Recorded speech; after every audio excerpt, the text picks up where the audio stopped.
Let's see. Is this updated Silver Moon music?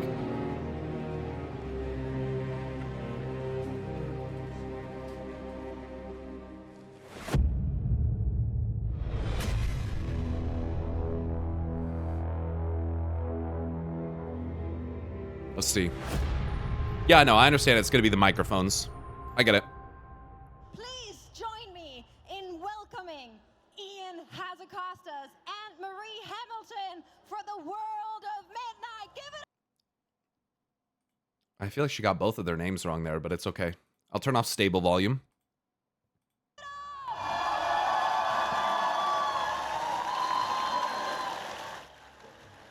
Guten Tag und herzlich willkommen. Thank you, Gamescom. Thank you What the fuck was that? for coming out for this panel where we're going to talk about the world of Midnight. The story, the zone, Was that the Void? What the fuck was that? the cultures, and the places that you'll go. I'm Ian Hazzikostas, game director on WoW. Hi, I'm Maria Hamilton, Associate Design Director on WoW. I'm super happy Oh, she's to got be a Dark Heart shirt. That's tight. He has a fucking shirt that says, "What sword?" Bro, where do I get that? And so today we're going to talk about story, cultures, delves, dungeons, and raids. So let me just kick things off with a quick recap of the stories so far, what brought us here. So we began the World Soul Saga around a year ago and began telling the largest, most ambitious story we've ever tried to tell. Is that really only a year ago? In World of Warcraft. It all began with whispers, visions that the champions of Azeroth were beginning to experience that ultimately led Thrall and Anduin, among others, to, a certain sword in a certain place. We investigated, we tracked those visions down, and ultimately they led us to the mysterious land of Khazalgar, where we deployed the floating city of Dalaran, and that didn't go so well. We were in fact ambushed. Zalatath and her Nerubian allies, where Zalatath wielded the Dark Heart artifact to drain the power of Dalaran, capturing Khadgar as well, and destroying the city.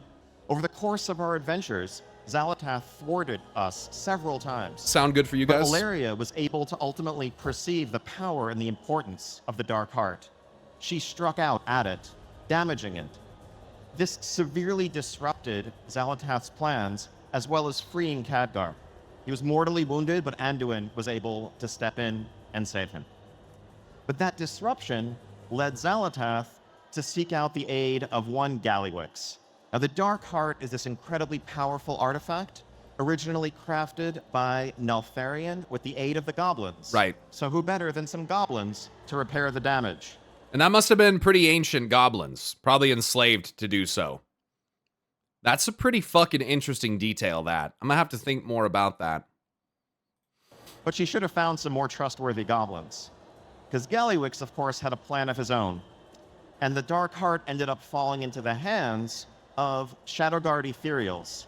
Interesting way to frame that, though, because the reason for which the Dark Heart ends up in the hands of the Shadowguard Ethereals has nothing to do with Gallywix's plans, his alternate plans. It's played off as though he thinks that this is a servant of Zalatath, and so he gives it to them. The way that Ian frames it there as though that was in some way part of, Gallywix's plan is, that's a tough sell for me, because they didn't really make it seem like that at all. So yeah, that's a, or does it, dude? I know. I would love it, but I don't know, man. Who aimed to use it to bring I don't think back- that's really what he meant. Just condensed it down and didn't say that part. Right. I mean, I think that you could condense it down and say that Gallywix is a bit of a fool and ended up turning it over to the wrong person and, meddling in Zalatath's plans unintentionally, so. the Void Lord Demencius. A threat so great that it even forced Zalatath to set aside her goals and work with us for a time to stop his rise and the inevitable devouring of all worlds. Now, we have defeated Demencius, at least on story mode, Raid Finder, normal, and heroic. I think Echo is actually working on Mythic around 25 minutes from here right now. So is Method and Liquid.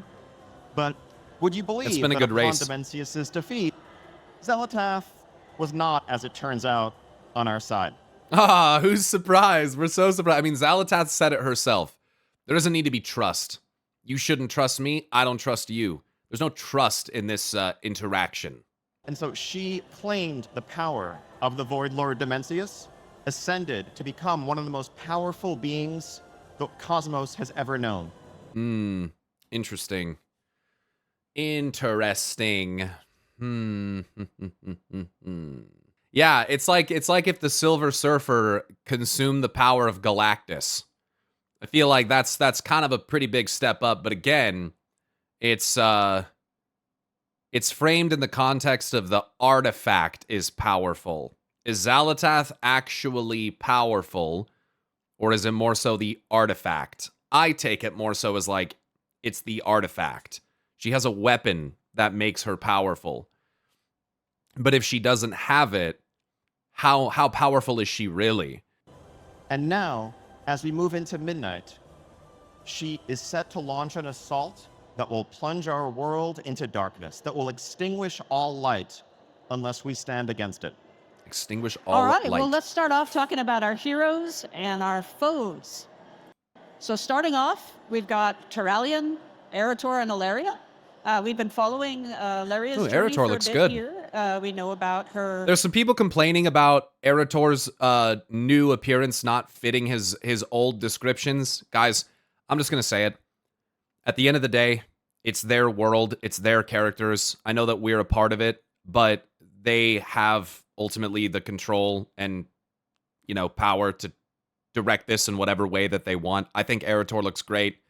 I think being a lore purist is in a lot of ways a very miserable thing to do. Because you'll get caught up on this stuff. Like it's like the character's the character. He can change however he looks at any time. Like it's flexible. Like let's focus on the aspects of the lore that matter. The way that characters look does not really, to me anyway, does not really matter. That's not important. I care more about their story than the way that they look. We've been following Ilaria's journey for a bit here. We know about her feelings about Zalatath, and she was right all along. We also have Turalyon, her husband, who will be an important part of Midnight as a representative of the light. So at the I really hope that they take Turalyon's very hardened veteran kind of demeanor and use it as an opportunity to kind of show how reintegration into normal living is a necessity and the support that people may need in order to do that, especially after serving in combat. It's an extremely traumatic and weighty experience, and I think that there's a lot of veterans that come back and don't really know how to reintegrate into normal life again, especially after seeing some of the things that they've seen. I think Turalyon could serve as an excellent example of maybe how one could do that, how to support a struggling veteran, how to support a father who is stern and duty bound, and kind of showing how you still need to be a father and how you can accomplish that. I think the family unit really needs to come together with these three. For me, I feel like that would be a beautiful way. You can still make Turalyon a badass. You can still have him, doing the things that make him a badass paladin of the Silver Hand, and Lightforge commander, but at the same time, he's not perfect. And as Illyria's short story, one of the more recent ones with Erator, kind of showed, Turalyon has never really changed. He's just hardened more into the person that he always was, and that isn't always a good thing.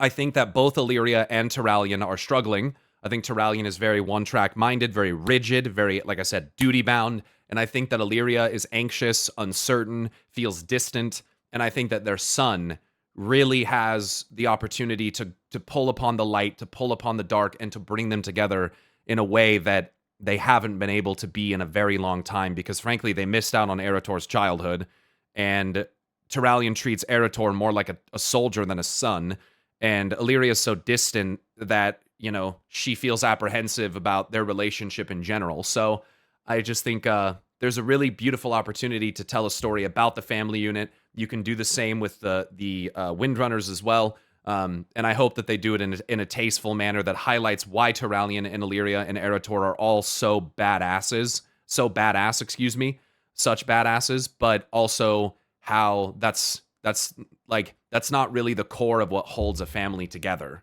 right? So I hope that they explore that tastefully and in an emotionally impactful way, because it's a great opportunity for them to do so. Very end of the cinematic there, when we see the light coming in response to Liadrin's Hold on, let me hear that again. Midnight as a representative of the light. So at the very end of the cinematic there, when we see the light coming in response to Liadrin's prayer, the army of light has arrived, and so have the players. We also will be called by the light to come and join that battle. So I wonder, again, this sounds like a situation where maybe many people are kind of right about what happened here. It's representative of the light itself, of the army of the light, maybe even of a sect of the Arathi, of the players. Like, it's kind of all of the above, perhaps. Not necessarily so strictly one thing. So yeah, I don't think it's really that important at the end of the day. If they wanted to make it clearly and distinctly just the Lightforged, they would have shown that Lightforged armor, and they would have shown Draenei and stuff like that. If they wanted to make it strictly the Arathi, they would have shown that they had tabards. If they wanted to make it strictly the Alliance, they would have been in gold and blues with banners and tabards and everything. I just think they left it kind of ambiguous on purpose. That's how it seems to me. Eretor, of course, is their child. He also is a paladin, and he is very supportive and understanding of both of his parents. He's trying to understand the void influences that Illyria is dealing with, not just write them off, as well as the strong call to light that his father has. So he's a little bit in the middle of the two. And going back to Legion, when Eretor seemingly became a little more relevant again, I believe he's on the fucking ship at the end of the Antorus Burning Throne fucking raid. There was some speculation back then, I think from Taliesin and Evitel and maybe some others, where they thought maybe Eretor could be, the child of light and shadow, even though Zira pretty explicitly says that that's Illidan. But my answer to that now would be, why stop at just one character? Why is there only, Illidan says himself, there can be no chosen one. Only we can save ourselves. So the idea that there's just one child of light and shadow is probably bullshit. I mean, I feel like Eretor fits that description very nicely as well. Why stop just at one character? Why not there be many children of light and shadow? And maybe it's not just one single divine prophetic kind of thing. And if it is true that the light and shadow created the cosmos and everything that we know, then yeah, we're all technically children of light and shadow. So they are very important to our story. And of course we have Xal'atath. Couldn't go very far without Xal'atath, our very cool villain. Our very cool villain. Love you, Marie Hamilton, but as someone who is so directly involved with her writing, don't don't give yourself too much props there. Don't give it, but I do like Xal'atath. I think she's been interesting. Seems to do whatever she needs to do to achieve whatever her goal is. She's now stated what her goal is. She's going to wipe us off the planet. She's going to take Azeroth. She's going to take all the power for herself and bring down Midnight. So looking forward to seeing what's happening with Xal'atath. Wasn't really expecting the Army of the Light to show up there. As you could tell, she seemed a little surprised, but she's got plenty of forces and she's very powerful at this point. We also have Liadrin. She is she's the Blood Knight matriarch. She's obviously a very powerful paladin. She's the one who has called upon the light to come and save the day. And she is going to be very important to our efforts to push back the void. She does not have a strong liking for the Amani trolls, and that will become important. I mean, how could she? We have Orwena, who we met back in the War Within, the Heronir. We met a few of them, not a lot. And as you probably know, we'll be going and seeing more about their culture and their race. Orwena is going to have an opportunity to teach us about her people and what they care about, what their interests are, their culture. And she is one of the youngest of her race, actually. She is not an elder. There are elder Heronir, right. much more knowledgeable and wise. She follows the voice of her goddess, and that has taken her into places that we have been able to find her at last. It's very interesting because it's made pretty clear that the one that she's listening to and communing with is Azeroth, right? They show her like floating in front of the world soul and shit and that shit, right? So Shulka, this kind of goddess or whatever that they're communing with, I imagine that like they're the same thing. That like Shulka is just their word for it. So I'm excited to learn more about that. Yeah. We have Umbric and the Void Elves. This is an opportunity for the Void Elves to really come into their own, having been banished essentially from Silvermoon and their kin essentially because of the void taint that they feel that they have. Umbric is obviously trying to pull his people together, Looks and sick. he has a lot to contribute to our efforts to face I love me some void taint. Chill the fuck out, chat. off against the void. We have Zul'Jara and Zul'Jan, grandchildren Children of Zul'Jin? Zul'Jin. Nice. Zul'Jara is the chieftain of the Amani. I mean, yeah, Zul'Jan- dude, she looks like an orc. I mean, she looks like an orc with tusks and like pointier ears. Like that's very interesting to me. That's very interesting. And this guy's closer to like right in the middle of them. Zul'Jan, yeah. Herondar fungi plus deepwalkers, maybe? You mean for this? I mean, shit. After learning about the origin of the orcs, fucking anything is possible once we start mixing in like fungi and shit. Exactly, same recipe on Draenor. Yeah. Yeah, maybe. I don't know. I think that would be pretty cool. Anyway. Of Zul'Jin. Zul'Jara is the chieftain of the Amani. Zul'Jan is her greatest advisor and brother. They are going to be giving us an opportunity to experience the Amani culture, not as enemies this time, but as sort of friends. They too are having slight void problems, and they need some assistance. Yeah. Needless Good. to say, the Blood Elves are uninspired by that request. Yep, there will still be tensions, but I'm really glad to hear her say that they'll be kind of sort of friends, right? Like, they need our help. We may not be too keen on helping them, but maybe by helping them, maybe we can put some of this behind us. Maybe we can let bygones be bygones to some degree, because if we don't, then we're both going to lose to the void. As they aren't on best of terms. Yeah. And then we have And I mean, imagine if the Arathi did return and like we've discussed before, are like, yeah, this land, this used to belong to us, so we're going to be taking this back now. And imagine that we have, the Arathi turn on us or something like that, doesn't have, and then, the trolls and the Blood Elves maybe have to work together to fight back against the Arathi, which, as I've discussed before, would be kind of a sick inversion, in my opinion, of what happened during the Troll Wars a long time ago, where, inversely, it was the human kingdoms of the Arathi who worked alongside the High Elves in order to fight back against the Trolls. So it'd be kind of an interesting thing to invert that and have the Trolls and the Elves, especially since they share, apparently maybe a common ancestor. And, it's old lore. Obviously, we know that Elves came from Trolls, apparently. So I think that'd be kind of an interesting inversion. But, who knows?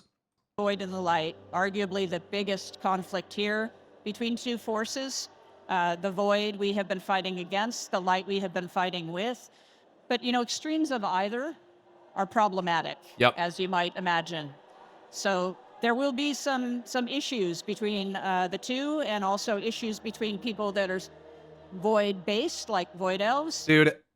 Dude, I can't wait for this, because I have literally speculated time and again that it would be sick as fuck, and we've already seen it in lore walking. The old gods, which are of shadow and void to a degree, fighting back against the actual pure void entities and things like Xalatath. We've already seen that.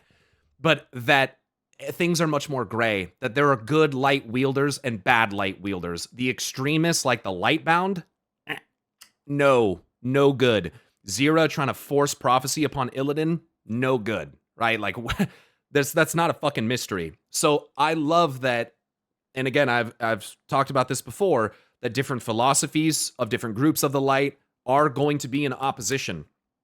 And the Army of the Light Paladins, for example. So Let me hear this again. That's another, the two, and also issues between people that are void-based, like Void Elves, and the Army of the Light Paladins, for example. So, and now let's look at the really pretty pictures, go into the culture and zones. So our first culture to talk about is Blood Elves. Those of you that don't play Horde may not know a lot about the Blood Elves. This is your opportunity to rectify that. I love these, dude. This one looks fucking amazing, dude. They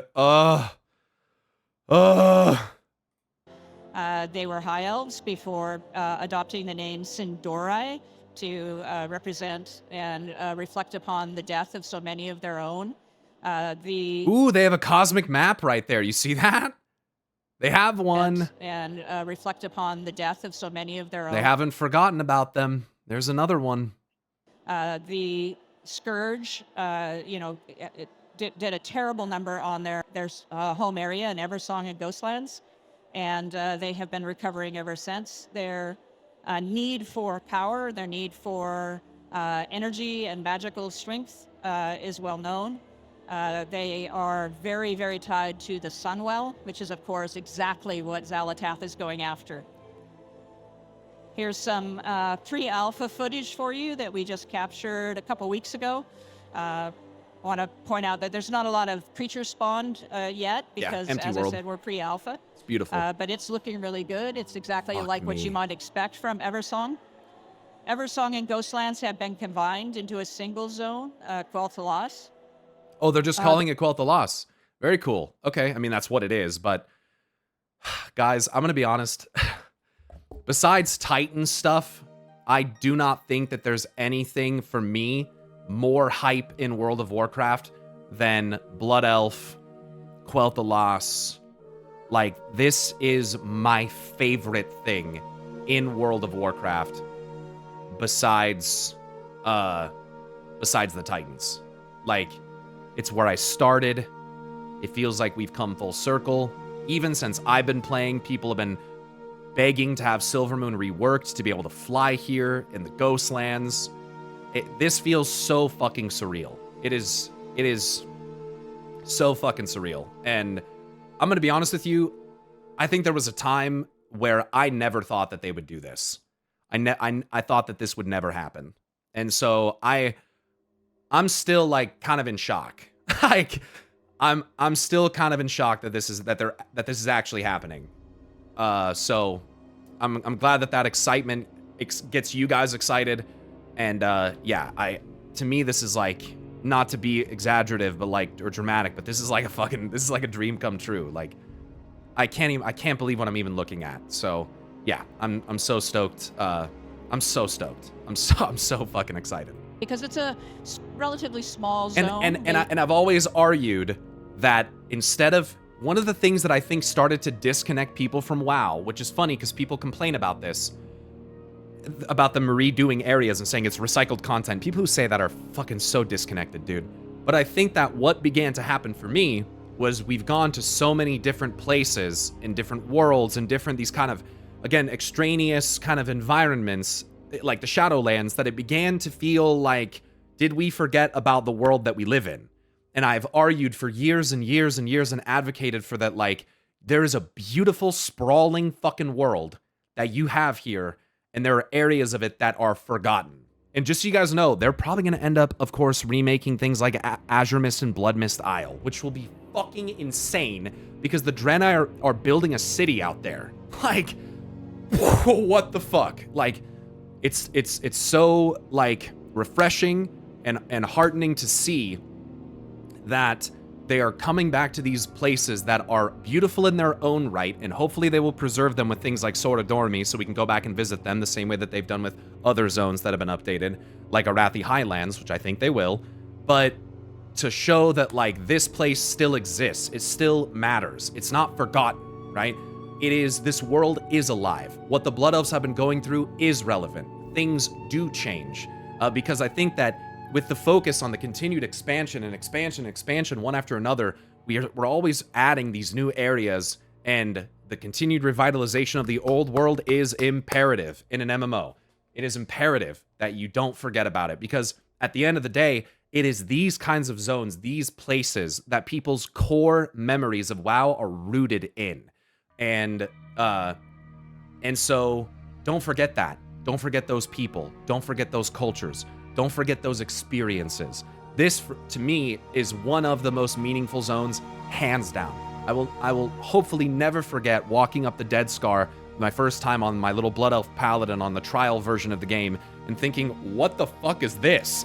Like, what is this? And like hearing the music and just getting lost and looking at the Hawk Striders and being like, how the fuck am I gonna afford one of those? Like, just those old core memories. So, you know, again, I can rant about this forever, but I think this is such a healthy choice that they've made. Because not every expansion needs to be a brand new zone on a new island with a brand new story and something disconnected.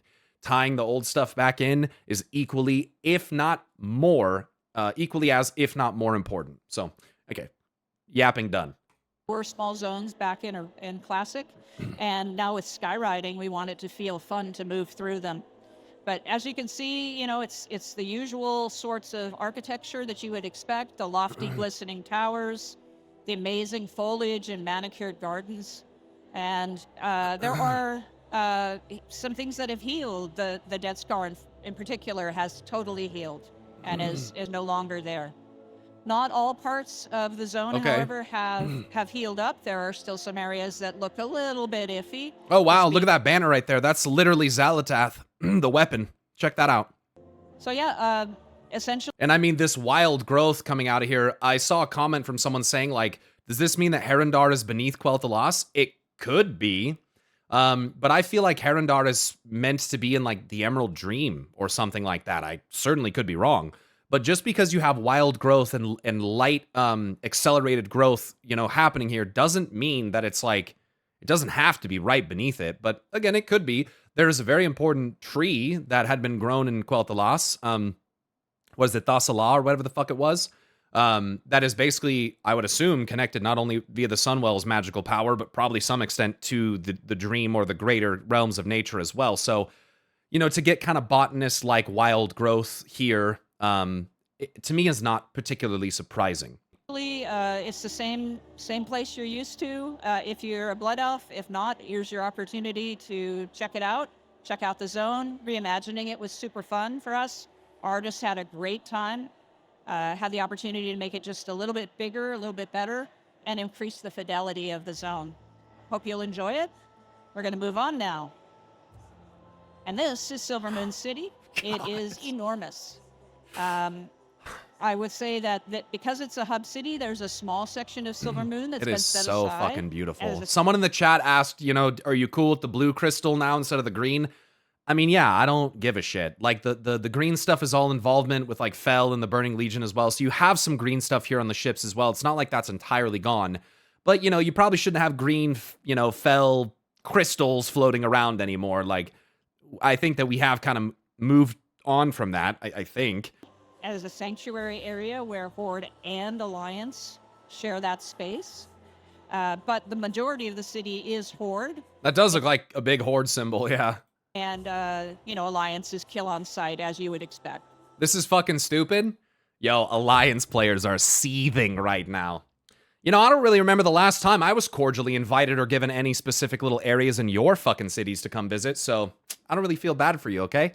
At the end of the day, we do still have our factions, and even though I myself am not the biggest fan of the faction wars, sometimes I think it is stupid, at the end of the day, unless they're going to completely remove that, you're going to have to, you know, deal with that. But I would also hope that if they do this, that maybe there's a balancing act where if we get a revamped Gilneas or something along those lines, that those same rules apply.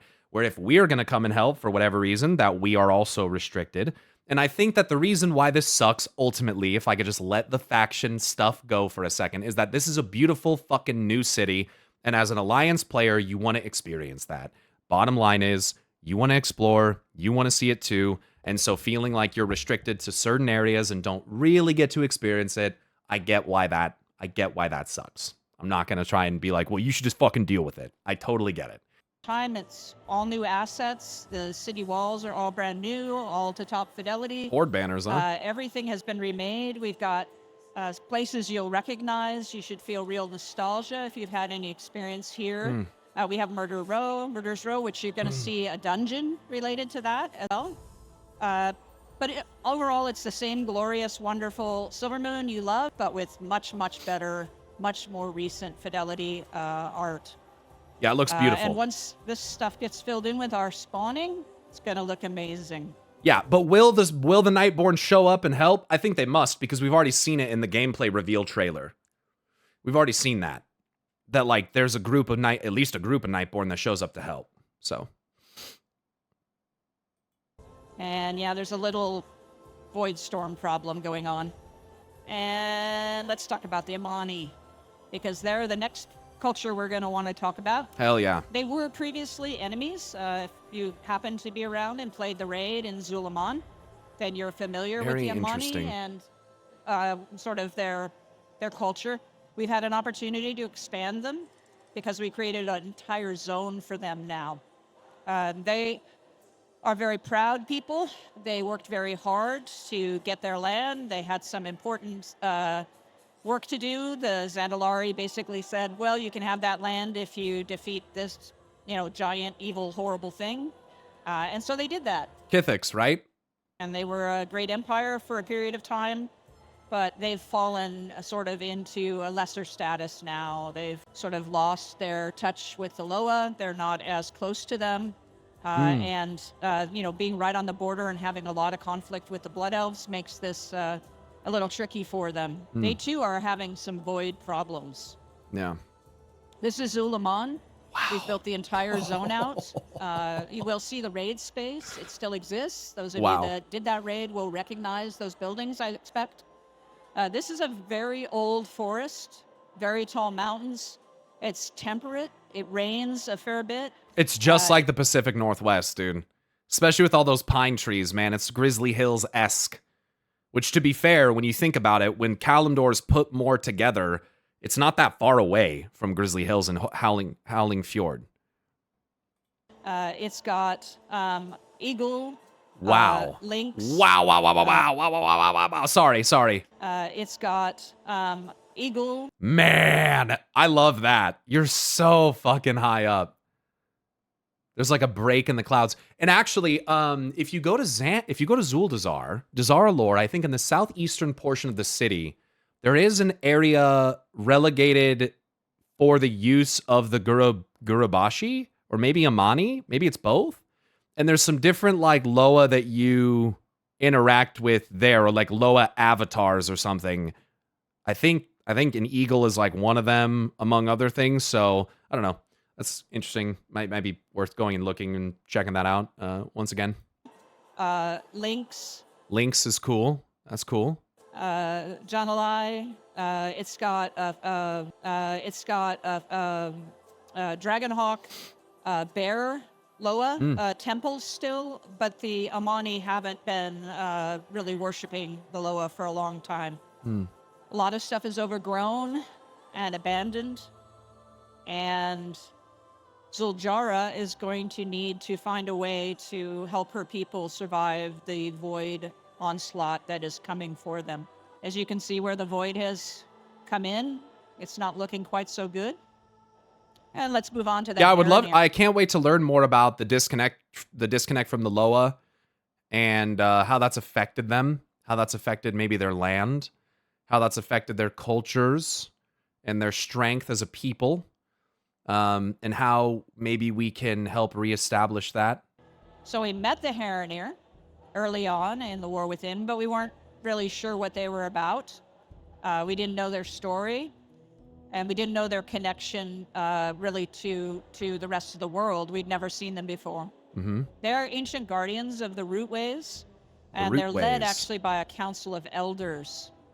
They have a very direct connection with their goddess.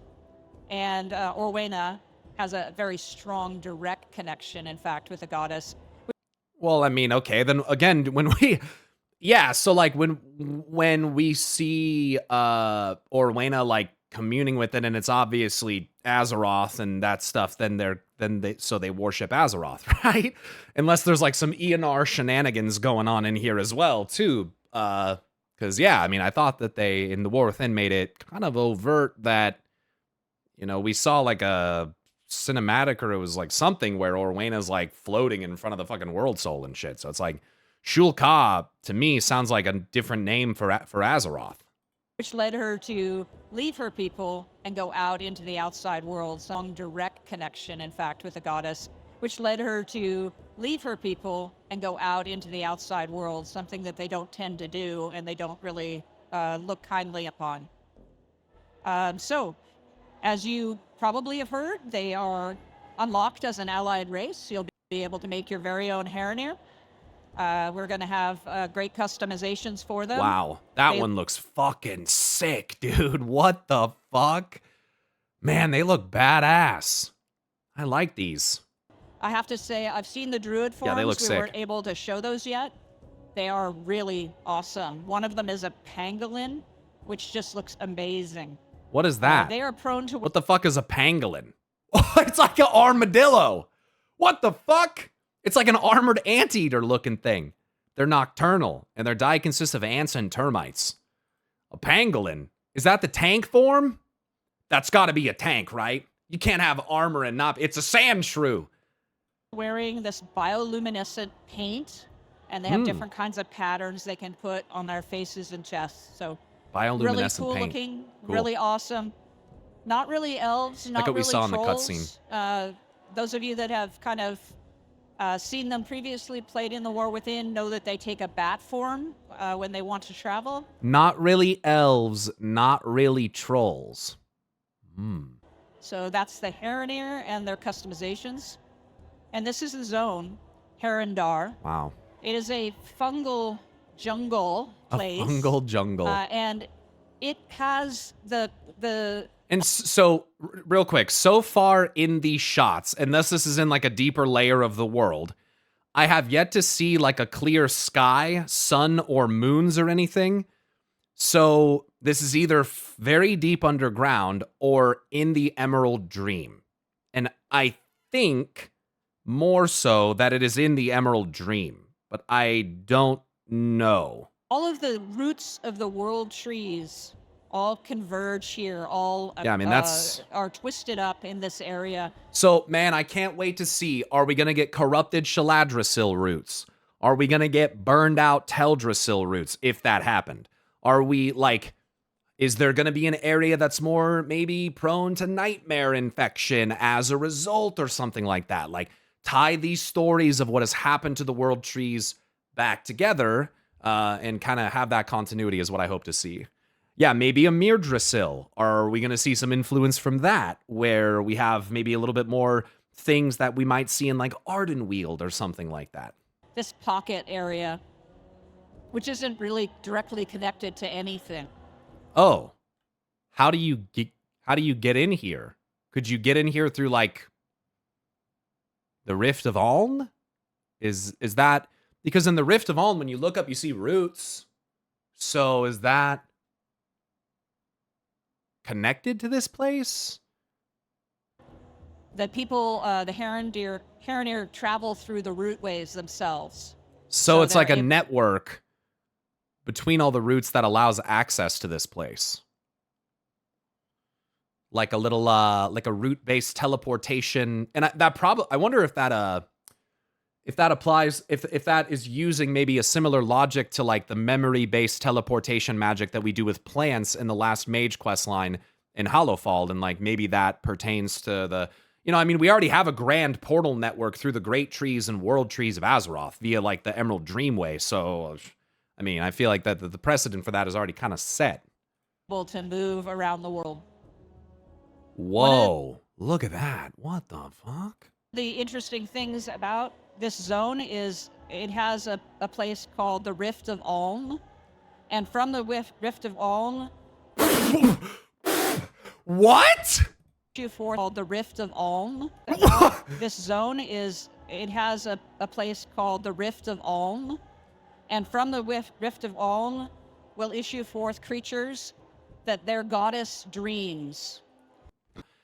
Her goddess, the goddess dreams. Is this, bro? Listen. I have a video about this. I have a video about every possibility for the old gods, but I have a video, Pyromancer, the old gods, and it's a video. It goes, the truth of Azeroth's dreams, the source of the old gods, from 6 years ago. And that'd be kind of crazy. You should check that video out because what the fuck? What the fuck? If their goddess is Azeroth, and bro, sorry, this is breaking my fucking brain right now. This is breaking my brain. Forth creatures that their goddess dreams, and sometimes they are horrific and horrible things. Dude, I'm freaking out, chat. I'm freaking out. I'm freaking out. I'm freaking out. I'm freaking out, dude. I'm freaking out. You can't have dreams without nightmares, bro. You can't. I'm freaking out. I can't. What the fuck is going? What is going on? What the fuck is happening? What the fuck is going on? And some members of the Heronir take an oath, give up their connection to the goddess, and serve as wardens of that place, preventing those horrible creatures from attacking. They also have this place called the Den of Echoes, which we're looking at now. They take an oath? And of the Heronir take an oath, give up their connection to the goddess, and serve as wardens of that place, preventing those horrible creatures. That's the Den of from Echoes? attacking. They also have this place called the Den of Echoes, which we're looking at now. This is where the Heronir remember their past through paintings, and you will have an opportunity to learn some of those stories by interacting with those paintings. Oh my god! Oh my god! I'm going straight to Herondar after Quell the Lost, dude. There is no fucking question. There's no question. I'm going straight to Herondar.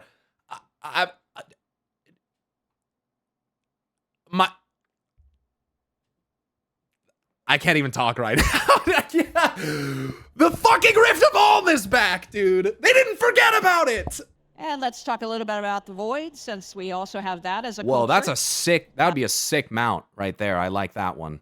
You can see people you recognize on one side, and people you probably... I mean, that's where I want to be. That's where I want to be, right there. recognize less on the other side. Void creatures in general are very predatory. They are interested in eating anything smaller and weaker than themselves and taking that power. The Dominar, which are sort of the strongest, are a bit different. They are very, very intelligent, very smart. And the Dominar actually have a bit of a hierarchy that they've developed, again, through conquest, through, beating on and dominating others. If they make it out to be that death is like order and void together, I'm gonna lose my fucking mind. Dominating? I mean, it's not like the jailer is the only one who ever did domination. Okay, we've seen it done with order, seen it attempted to be done with. I mean, we've seen it done with the Magcar with light. We've seen it done with fungal spores and Draenor that infect the mind and dominate your mind. We've seen it with fell domination, like that's been used like via the Shadow Council upon things like Garona and other demons. So it's not like it only exists in order. And when you read the RPG lore of WoW, many different beings, including Titans and Dreadlords, have the ability to dominate other.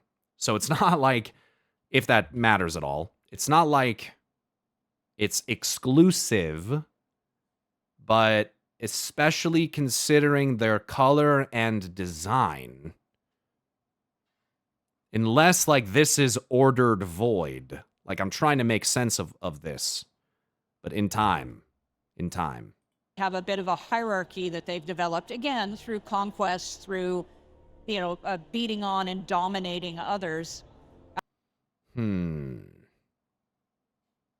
And you will deal with Dominar as one of the stronger representatives of the Void. Of course, Xalatath is part of this group. There's even cute little ones, but they will try to eat you, so don't think that they're all that cute.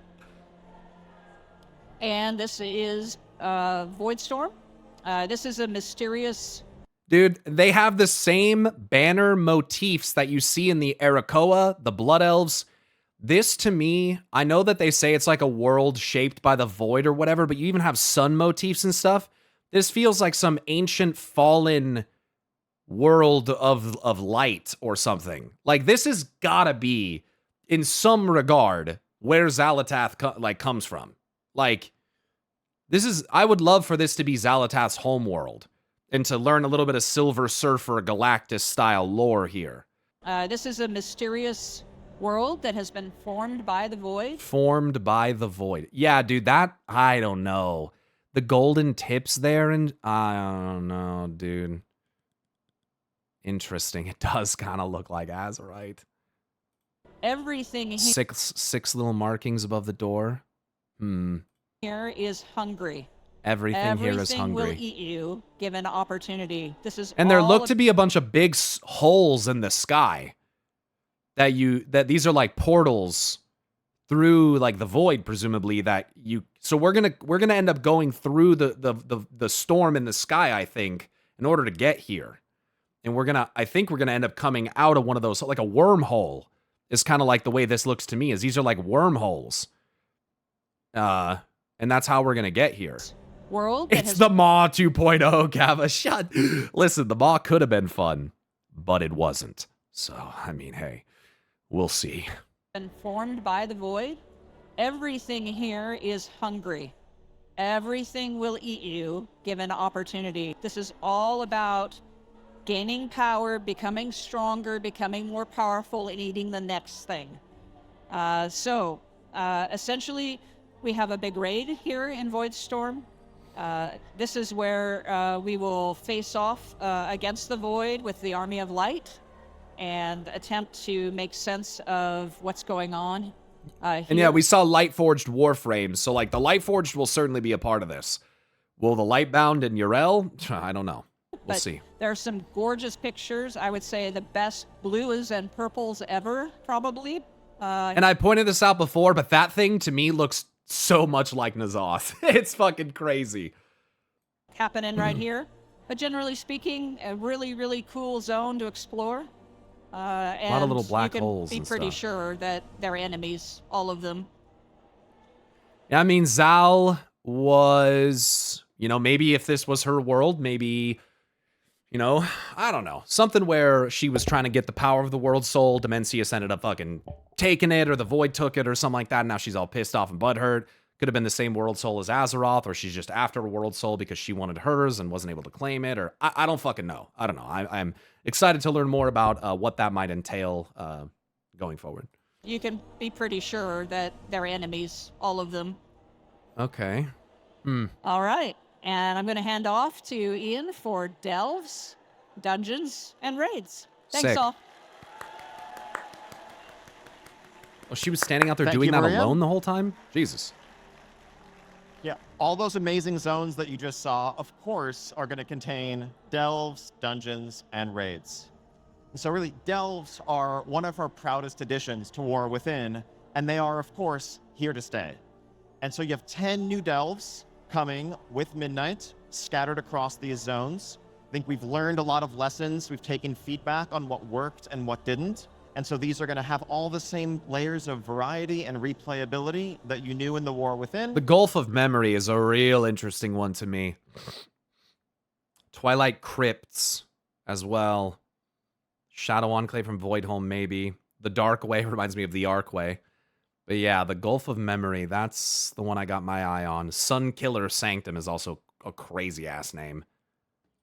But more layouts, more enemies that we found work better in this format, and less of those that don't. A couple of these delves are actually going to be outdoor spaces where you can use your ground mounts to get around more easily. And we're really happy to be able to integrate them into the stories of the zones. Nice. Mounting in delves. Yeah, that's not something you can do in really any of the delves currently, can you? There's maybe... Is there any delves you can mount in? Maybe one? I don't actually know. I don't think you can mount in any of them. That'll be nice. I like that. Now that there's such a proven format, we can really have quests lead you through them more regularly. Now, of course, in addition to these 10 delves, there is an I think delves have been an awesome addition to the game. There might not be my favorite thing, and I complain. I mostly don't like them because of Bran Bronzebeard, and he's just such an idiot. He's just his AI is just such an idiot. He annoys me. But Valyra Sanguinar, that's different. Now that'll be different. So yeah, I think the delves are a great piece of content for a different kind of player. It's not the most exciting thing for me, but especially for people that don't necessarily want to get into Mythic Plus, want to be able to get gilded crests in a different way, or perhaps don't have the time for raiding, I think delves have been a great addition to that kind of mid-core, lower mid-core kind of tier of content. So I think that's been a great thing for people, even if it's not great for me. I recognize that a lot of people seem to love them, so. More regularly. Now, of course, in addition to these 10 delves, there is an 11th Nemesis delve, where you will track down the Nemesis that has been plaguing you over the course of the first season. And taking the place of Bran Bronzebeard will be a new companion, none other than our good friend Valyra Sanguinar. Ah, she's one of my favorites, but for no reason in particular, you know. I think Valyra is a cool character, but she's also, you know.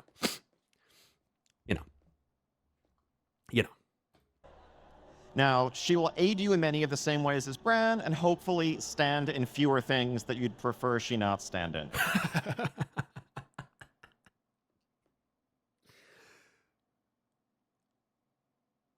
As long as she'll stand on me, that's all that I care about.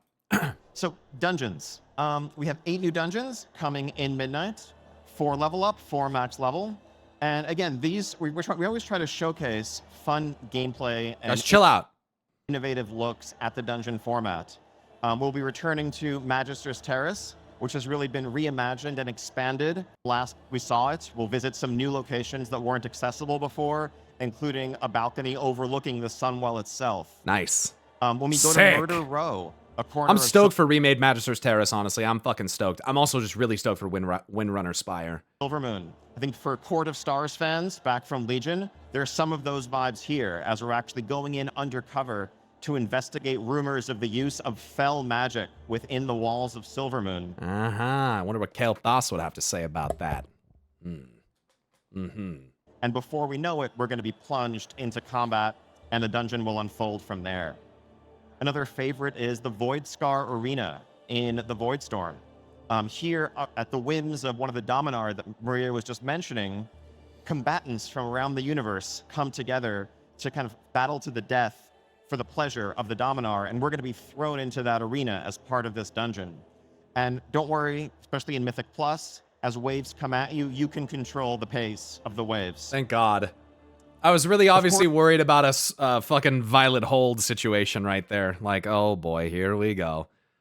But unlike in War Within, all 8 of these dungeons will be available in Mythic 0 during that preseason period right at launch. Nice. Another fun dungeon that we'll be change. venturing into is Windrunner Spire. Good change. Where for those of you, particularly lore fans out there, we're going to get to learn more about the family history and the tragic background of the Windrunner family. Yeah. This is a wind dungeon with plenty of mysteries to uncover. Yeah, that's gonna be my shit, Now, dude. I'm in stoked for Midnight, that. we have not 1, not 2, but 3 separate raid zones that will be rolling out over the course of the first season. Again, I think this is a good thing because I think it gives more variety for storytelling. It's still just the first tier. We're gonna get other raids. It's not like this is all there is. And it gives us more diversity among the enemies. This is like a callback to like some of the older structures that people relate to, like Kata or maybe even Wrath. I didn't play during those times, so I can't speak too directly to it. Or even the start of like Mists of Pandaria, things like that. I personally am looking forward to this because it allows things to not be so singularly tonal, like just one tone. More variety. Here you see the Void Spire in the Voidstorm, which is that stronghold of power where we're going to need to assault Xal'atath. These guys are crazy This looking. is a 6-boss raid. But alongside it, there will also be... Are these like those of her race converted to the Void? Like these guys are... They almost look at... Oh, that is an ethereal. They almost look... I don't know. They're interesting. And like the grander and bigger that they become, the less humanoid they look or something like that. Here you see the Void Except the Spire big boys, they do look very humanoid. in the Void Storm, which is that stronghold of power where we're going to need to assault Xalatath. Interesting. This is a 6-boss raid. But alongside it, there will also be the Dream Rift, a 1-boss raid in Haranar. The Dream Rift. The Dream Rift. Is that going to have to do with the Rift of Aln? And then shortly after that, we'll be able to take the fight back to the Sunwell and the Gates of Silvermoon in the March on Keldanas. Okay, sick. And that's obviously going to be updated too. And then shortly after that, we'll be able to take the fight back to the Sunwell and the Gates of Silvermoon in the March. Wow, dude, look at that fucking... Look at that beam. Holy shit, dog. On Keldanas. So really excited to have different environments, different settings, and really integrate the raids into the stories that we're telling more than ever before. More than ever before. I mean, they've done it, I think, pretty well in the past. So if their aim is to really make them relevant for storytelling, I'm stoked, dude. I'm really stoked. Because with story mode, all players can experience these epic moments, and we can offer a wider range of environments for guilds to challenge themselves against. Now, my only thing is this, okay? I understand to a degree why they do this, but I wish that they would make story mode available at the same time as the raid came out. Like, having it be delayed by a week, I kind of understand why, but at the same time, I kind of think it's dumb. So that is a quick look at the world, the setting, and what's coming in Midnight. Thank you, Gamescom. I mean, it felt a little impromptu. I'm really glad that they went back and spent the time to unfuck the audio. I'm really excited about this. I mean, shit, dude. I haven't been this excited about World of Warcraft in a long time, dude. In a long time. I mean, the World Soul Saga for me has been awesome. I've played more WoW in the last year than maybe the couple years before I quit playing the game in Shadowlands. Like, I think now is a great time to play. I encourage people to come back and try it. I've been loving the raiding. I've been loving spending time with my guild. I love the zones and the questing. It's still a little rough in some places, like, again, 1117 Arathi Highlands culmination. Not really a big fan of that one, but I mean, I think it's, I don't know. I think it's worth playing. I think it's worth playing. And the fact that you get access to all the different game types by buying the one subscription and stuff, it's hard for me not to say that, like, maybe there's never been a better time to play WoW. If you want to play retail, if you want to play classic, if you want to play remix, like, I just think that, I don't know, man. I think that there's hardly any perfect games out there, but I feel like we're eating good. And look, I've been a little antagonistic to the haters, but some of the haters are rather antagonistic themselves, so maybe it's a little warranted. But at the end of the day, like, I do think that I think it's worth playing. And I think that if people love things like the Blood Elves and stuff, that they should not worry too much about what other people on the internet say, and they should try it themselves and determine if they like it. Because nowadays, there's just so much of, I'll let someone on Reddit or some YouTuber or something tell me what I'm supposed to think and feel about something instead of experiencing it myself. And I feel like there's a lot of lost opportunity there where you might try something and love it, but because there's so many loud voices out there trying to tell you that you're not supposed to like something, that, you know, there's a higher likeliness that people kind of follow that, you know, populist kind of voice and go into something thinking that it should be bad or that it's supposed to be bad, and so they're looking for reasons for it to be bad. And I think that's it's kind of a plague, especially on the internet right now, where people are not really as keen on developing their own opinion. And so I really just encourage that that's what people do, because honestly, like, I think there's a lot of people out there that could be a lot happier if they did that, and maybe not so miserable or cynical or pessimistic about what is to come, you know? Make your own opinion, and don't let all those voices, whether it's me or anyone else, tell you what you're supposed to think about something in terms of, you know, especially in terms of things like media, like a fucking video game. Try it yourself, and maybe you'll love it. So that's kind of how I feel about it. I'm stoked, dude.